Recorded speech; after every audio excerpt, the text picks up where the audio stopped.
Praise the lord. దేవునికి స్తోత్రం. సాటి లేని జీవము గల సర్వశక్తిమంతుడైన యేసయ్య పరిశుద్ధ నామంలో అందరికీ బ్లెస్సింగ్ బీయింగ్ క్రిస్టియన్ తరపున వందనాలు. మరి మన A to Z క్రిస్టియన్ రూల్స్లో భాగంగా ఈరోజు ఆల్ఫాబెట్ W, వీక్ ఫీల్డ్ అంటే బలహీనమైన సంకల్పం, దృఢ సంకల్పం లేనిది, సంకల్పలేమి అని అర్థం వస్తుంది. దీనికి కీవర్డ్స్గా 33 కీర్తన 11 చరణం, యెహోవా ఆలోచన సదాకాలము నిలుచును, ఆయన సంకల్పం తరతరములకు ఉండును. దేవునికి స్తోత్రం.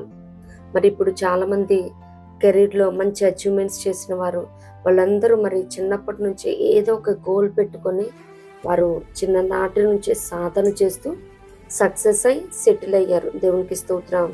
ఈ లోకంలో చాలామంది మరి ఏమో గోలు లేకుండా ఏదంటే అదే తిరిగేస్తూ ఉంటారనమాట. అంటారు కదా, జులాయిగా తిరుగుతున్నారని. కానీ క్రిస్టియన్ యూత్ మాత్రం ఆ రీతిగా ఉండకూడదు. మరి యవ్వన బిడ్డలు ఒకటే జ్ఞాపకం చేసుకోవాలి, గురి గమ్యం లేకుండా ఉంటానికి కాదు. దేవుడు మనల్ని రక్షించుకుంది. ప్రతి ఒక్క యవ్వన బిడ్డకు కూడా ఒక గోల్ ఉండాలి. మరి ఈ లోకంలో అబ్దుల్ కలాం గారు అంటారు కదా, కళలను కనండి, వాటిని సాకారం చేసుకోండి అని. మరి లేఖనాలు కూడా అనేకమని ఉన్నాయి. అపోస్తుల కార్యంలో 4:27 ప్రకారం మరి యేసయ్య నరరూపిగా ఈ లోకానికి రావటానికే ఆయనకు ఒక సంకల్పం ప్రకారం జరిగింది. మరి ఆయన ఎవరికి పుట్టాలి, ఎక్కడ పుట్టాలి, ఎప్పుడు పుట్టాలి, అలాగే ఆయన మరి ఎటువంటి అద్భుతాలు చేయాలి, ఆయన పరిచర్యలు ఏంటి, అలాగే ఎవరి చేత చెప్పబడాలి, ఎక్కడ చనిపోవాలి, ఎక్కడ తన ప్రాణాన్ని పెట్టాలి, ఎలా పెట్టాలి, ఇవన్నీ సంకల్పం ప్రకారమే దేవుని చిత్తానుకూలంగా జరగటం చూస్తూ ఉంటాం. ఏ క్రిస్టియన్ బిడ్డ కూడా మరి వీక్ ఫీల్డ్గా ఉండకూడదు. ఎవరైతే చెప్తే అది నమ్మేయటం, అది చేసేయటం. ఏదో మరి కొద్ది గంటల్లో మనం కొత్త సంవత్సరంలోకి వెళ్ళబోతా ఉన్నాము. మరి రిజల్యూషన్స్ ఏవేవో తీసేసుకుంటాం. పట్టుమని 10 రోజులు కూడా మనం నిలుపుకోలేము. మరి వెయిట్ లూజ్ అవ్వాలని మరి వర్కౌట్స్ చేస్తామంటారు, అది కూడా ఉండదు. డైటింగ్ అంటారు, అది ఉండదు. ఇంకేదో కొత్తగా నేర్చుకుందాం అనుకుంటారు, అది ఉండదు. ఇంకా ఎవరు ఏది చెప్పినా కానీ ఇంకా ఇది నువ్వు చేయలేవంటే నిజమే, నేను చేయలేనేమో. లేదు ఇప్పుడు ఆ కోర్స్కి బాగా డిమాండ్ ఉందంటే అది చేసేస్తా అంటారు.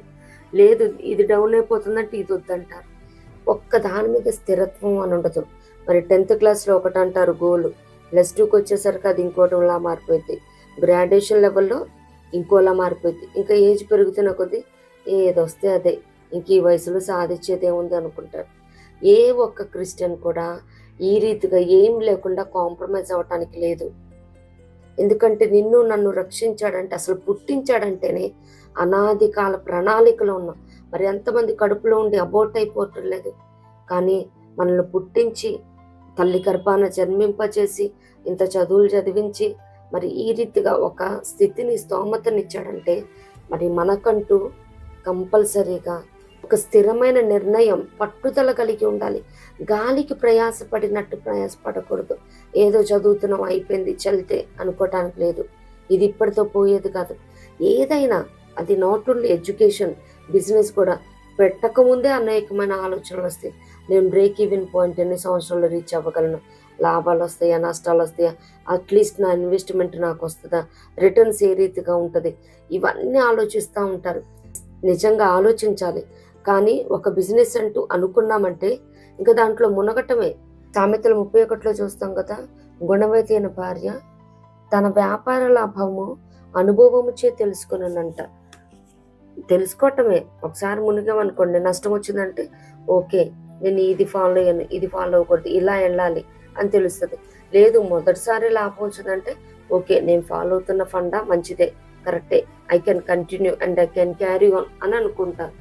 ఏదైనా అసలు చెయ్యకుండానే ఇన్ని రకాలుగా ఆలోచిస్తూ ఉంటే మరి లేదురా ఈ బిజినెస్ కాదు వేరే బిజినెస్ అంటే నిజమే అనుకోవటం. ప్రతి దానికి కూడా గొర్రెలాగా తలూపటం కాదు. ప్రతి క్రిస్టియన్ కూడా స్థిరమైన నిశ్చయం అలాగే గోలు కలిగి ఉండాలి. గురి గమ్యం లేకుండా తిరుగులాడటం అసలు ఏమాత్రం క్రైస్తవులకి తగదు. మన దేవుని ఆలోచన సదాకాలం ఉంటున్నప్పుడు, ఆయన సంకల్పం తరతరాలకి నిలిచి ఉంటున్నప్పుడు ఆయన బిడ్డలు మనమెందుకు ఎవరు చెప్తే ఏది చెప్తే అది విని అటుగదిటు ఇంకా ఇంకొకళ్ళైతే అసలు చేయకుండానే ఐ కెనాట్ డూ, ఇంకా వీక్గానే ఉండిపోతారు. ఎప్పుడు స్ట్రాంగ్ అవుదామని ఉండదు. పడి లేస్తూ ఉంటాయి కదండి. ఇప్పుడు బిడ్డలు నడిచేటప్పుడు మరి తల్లిదండ్రులు పక్కన ఉండి పట్టుకోరు వాడిని నడవని, కాకపోతే చేతులు అలా పెట్టి ఉంచుతారనమాట పడేటప్పుడు పట్టుకుందామని. కానీ పడి లేస్తేనే తెలుస్తుంది. అలాగే ఏదైనా పని చేస్తున్నప్పుడు కూడా ఫస్ట్ టైమే లాభాలు వచ్చాయని సక్సెస్ అయిపోవాలని కోరుకోకూడదు. ఆ నష్టాల్లో నుంచి, ఆ ఫెయిల్యూర్స్ నుంచి కూడా నేర్చుకునేది ఉంది. చిన్నప్పటి నుంచి ఏవేవో డ్రీమ్స్ పెట్టుకుంటారు దాన్ని రీచ్ అవ్వాలని. పెద్ద అవుతున్న కొద్దీ ఆ డ్రీమ్ ఉండదు, గోలు ఉండదు. ఏదంటే ఇంకా అదే. అందుకే సేయింగ్ ఉంది కదా, ఆ dream becomes a goal when action is taken towards it's achievement. ఎప్పుడైనా కళ్ళగానే ఉండకూడదు. దానికి ఎప్పుడైతే యాక్షన్ తీసుకుంటామో ఆ డ్రీమ్ అన్నది సాధించగలుగుతాము. అది ఒక అచీవ్మెంట్ లా. దేవుని స్తోత్రం. చిన్న విషయంలో కూడా నానా రకాల మాటలు మాట్లాడుతూ ఉంటారు. నేను తీసేసుకుంటా, అమ్మో దేవుడు రాకడ వచ్చేస్తుంది. ఏదైనా భయపెట్టే వీడియోలు, రెండో రాకడ సంబంధించి వీడియోస్ వస్తుంటే అమ్మో ఇంక లేదు, దేవుడు వచ్చేస్తున్నాడు, మరి నేను విడిచిపెట్టబోతాను, నేను రక్షణ తీసుకోవాలి అని భయపడిపోయి అప్పటికప్పుడు అంటారు. లేదు, తెల్లారిందంటే ఇంకా మామూలే అన్నమాట. విషయంలో కూడా నిర్లక్ష్యం చేస్తూ ఉంటారు. కొంతమంది అంటారు, ఇప్పుడే ఏం వయసు అయిపోయింది, అప్పుడే నా రక్షణ అనగానే నిజమే, నాకు కూడా ఇంకా మెచ్యూరిటీ రావాలని అక్కడ పోస్ట్ పోన్ చేసుకుంటూ ఉంటారు. మరి యేసయ్య అందుకే అంటారు కదా లూకాసు వార్త 7:30, పరిసయ్యులను ధర్మశాస్త్రోపదేశకులను అతని చేత బాప్తిస్మం పొందక తమ విషయమైన దేవుని సంకల్పంను నిరాకరించరు. మరి రక్షణ విషయంలో కూడా దేవునికి సంకల్పం ఉంటుంది నీ నా పక్షంగా. మరి అటువంటిది ఎప్పటికప్పుడు పోస్ట్ పోన్ చేసుకుంటూ చివరికి క్యాన్సిల్ చేసే పరిస్థితి కూడా వచ్చేస్తుంది. దుష్టుడు రక్షణ కార్యాలను, దైవికమైన కార్యాలను, ఆత్మీయ కార్యాలను అసలే జరగనివ్వడు. ఫస్ట్ పోస్ట్ పోన్ చేస్తున్నట్టు చేస్తాడు, చివరికి క్యాన్సిల్ చేస్తాడు. ఎవరు కూడా, ఏ క్రిస్టియన్ కూడా ఈ రీతిగా ఉండొద్దు. ఇదే మిక్కిలి అనుకూల సమయం. ఈనాడే రక్షణ దినం. రక్షణ విషయంలో కూడా ఏమాత్రం ఉదాసీనంగా ఉండకూడదు. కొంతమంది అనుకుంటారు, మా నాన్న మంచి డిపార్ట్మెంట్లో ఉన్నారు, మా అంకులు ఉన్నారు, మా పిన్ని వాళ్ళు ఉన్నారు, వాళ్ళు రికమెండ్ చేస్తే సరిపోతులే, నేను సెటిల్ అయిపోతాను అని అనుకుంటారు. ఎవ్వరిని నమ్మటానికి లేదు ఈరోజు రేపు. ఎందుకంటే 146వ కీర్తనలో ఉంటుంది కదా, 3వ చరణంలో, రాజుల చేతనైనను నరుల చేతనైనను రక్షణ కలుగదు, వారిని నమ్ముకొనకుడి, వారి ప్రాణము వెడలిపోవును, వారి మంటిపాలగుదురు, వారి సంకల్పములు నాడే నశించును. మరి దేవుని మాత్రమే మనం అన్ని విషయాల్లో ఆశ్రయించబద్దులు. మనం మనుషులు ఏ పాటి వారండి, వారు కూడా మనలాంటి వారేగా, మంటి వారమనని ప్రతి ఒక్కరూ కూడా గుర్తెరగాలి. ఏం చదువుకోవాలి, ఏ బిజినెస్ చేయాలి, వీటిలో మరి మనకంటూ అవగాహన లేనప్పుడు, ఏ గోల్ సెట్ చేసుకోవాలి, ఏ సైడ్ వెళ్ళాలి, ఆ మాత్రం కూడా మనకి అవగాహన ఆలోచన లేనప్పుడు మరి దైవజనులు కానీ, మెంటర్స్ని కానీ, పెద్దవాళ్ళని అడిగినప్పుడు దైవికంగా వారు ప్రార్థన చేసి మరి మనం ఏం చదువుకుంటే మంచిగా ఉంటుంది అని వారు కూడా తెలియపరుస్తారు. మరి నాకు తెలిసిన అక్క ఉన్నారు, మరి వారి ఇద్దరు బిడ్డల విషయంలో కూడా దైవజనులకు అప్పచెప్పి ఏ కోర్స్ చేస్తే బాగుంటుంది అని మరి దైవజనులు ప్రార్థించి చెప్పినప్పుడు తనకిష్టమైన కోర్స్ అయినా కానీ ఆ యవన బిడ్డ మరి దైవజనరాలు చెప్పిందని ఆ కోర్సు విడిచిపెట్టి దేవుడు నాకు ఈ మాటగా ఇచ్చాడు, దేవుని దైవజనుల నోట ద్వారా వచ్చింది అని దేవుని మాటగా తీసుకొని ఆ కోర్సులో జాయిన్ అయ్యారు, జయాన్ని పొందుకున్నారు. దేవుని స్తోత్రం.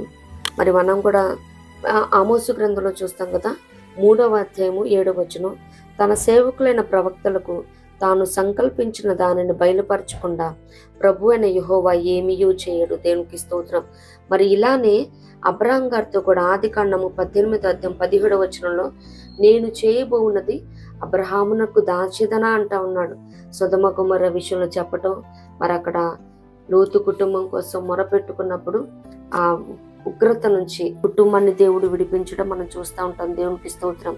మరి మనకి అంత అవగాహన లేనప్పుడు, దేవునితో కూడా అంత అనుబంధం లేనప్పుడు, ఇప్పుడిప్పుడే మరి ప్రార్థనలు ఎదుగుతూ ఉన్నామేమో, దేవునితో సంబంధం అనుబంధం కలిగి ఉన్నామేమో, మరి దైవజనులు కానీ ప్రార్థన పూర్వకంగా నా అన్నలకు అక్కలకు చెప్తే వారు కూడా ప్రార్థించి మరి ఏం చదివితే బాగుంటుంది, ఏ బిజినెస్ చేస్తే బాగుంటుంది, ఎటువంటి రకమైన పరిచర్యలో ముందు కొనసాగించబడితే ప్రయోజనకరంగా ఉంటుంది, ఇవన్నీ దేవుని యొద్ద నుంచి తీసుకొని మరి ఇతరులకి గైడ్ చేయడానికి కూడా ఉంటుంది. దేవుని స్తోత్రం. నాకు అసలు ఇవేం కాదు, నేను ఎవరిని వెళ్ళి అడగను, మరి నాకు ప్రార్థించడం తప్పించి నాకు ఏమి చేత కాదు అని అనుకున్నా కానీ ప్రాబ్లం లేదు. ఎందుకంటే రోమలో చూస్తాం కదా, 8:28లో చూస్తాం కదా, దేవుని ప్రేమించి వారికి అనగా ఆయన సంకల్పం చొప్పున పిలువబడిన వారికి మేలు కలుగుటకై సమస్తమును సమకూడి జరుగుచున్నవని ఎరుగుదము. దేవునికి స్తోత్రం. కెరీర్ గురించి ఎటువంటి గురి గమ్యం లేకున్నా దేవుని మీద గురి కలిగి ఉంటే నిత్యంగా ఆయన సమస్తాన్ని సమకూర్చి మేలు కొరకే జరిగించే దేవుడు అన్నాడు. దేవునికి స్తోత్రం. ఆయనకి మనపక్షంగా దయా సంకల్పం ఉంది. దేవునికి స్తోత్రం. ఎఫెసీయులకు రాసిన పత్రిక 1వ అధ్యాయము 5వ వచనంలో చూస్తే, ఎట్లనగా తన ప్రియుని యందు తాను ఉచితముగా మనకు అనుగ్రహించిన తన కృపా మహిమకు కీర్తి కలుగునట్లు తన చిత్త ప్రకారమైన దయా సంకల్పము చొప్పున యేసుక్రీస్తు ద్వారా తనకు కుమారులుగా స్వీకరించుటకై మనల్ని ముందుగా తన కోసము నిర్ణయించుకొని మనము తన ఎదుట పరిశుద్ధములను నిర్దోషములునై ఉండవలెనని జగత్తు పునాది వేయబడక మునిపే ప్రేమ చేత ఆయన క్రీస్తులో మనలను ఏర్పరచుకున్నాను. దేవునికి స్తోత్రం. We are chosen one. మరి 1 పేతురు 2:9 ఉంటుంది కదా, అయితే మీరు చీకటిలో నుండి ఆశ్చర్యకరమైన తన వెలుగులోనికి మిమ్మల్ని పిలిచిన వాని గుణాతిశయములను ప్రచురము చేయి నిమిత్తము ఏర్పరచబడిన వంశమును, రాజుల, యాజక సమూహమును, పరిశుద్ధ జనమును, దేవుని సొత్తైన ప్రజలనే ఉన్నారు. దేవునికి స్తోత్రం. క్రైస్తవులను మనము, దేవా నా వల్ల కాదయ్యా, నా జ్ఞానం సరిపోదు ప్రభువా, నేను ఏ విధంగానూ మరి చాయిస్ తీసుకోలేకపోతున్నాను, గోల్ సెట్ చేసుకోలేకపోతున్నాను, మరి నాకు ఆలోచన శక్తి సరిపోదయ్యా, నీ ఆలోచన చేత నన్ను నడిపించయ్యా, నీ సంకల్పం చొప్పున నీ చిత్త ప్రకారం నా జీవితాన్ని, నా భవిష్యత్తుని దీవెనకరంగా మలచయ్యాని మనం ప్రార్థన చేసినప్పుడు, ఆయన కొరకు కనిపెట్టినప్పుడు నిత్యముగా సమస్తమును సమకూర్చి మన కొరకు మేలు కొరకే సిద్ధపాటు చేసే దేవుడు అన్నాడు. దేవునికి స్తోత్రం. కానీ ఒకటే మనం గుర్తుపెట్టుకోవాలి, మనం ఎప్పుడు నా వల్ల కాదు, నేను వీక్ అని అనుకోకూడదు. ఎప్పటికప్పుడు ఐ కాంట్ కాదు, టీని తీసేసి ఆ ఫస్ట్ టీని ఐ క్యాన్, వీక్ నుంచి స్ట్రాంగ్లోకి ఎదగాలి. దేవునికి స్తోత్రం.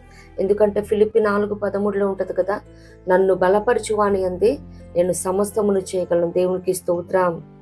అంటారు కదా, ఇంపాసిబుల్లోనే పాసిబుల్ అనే మాట ఉంది.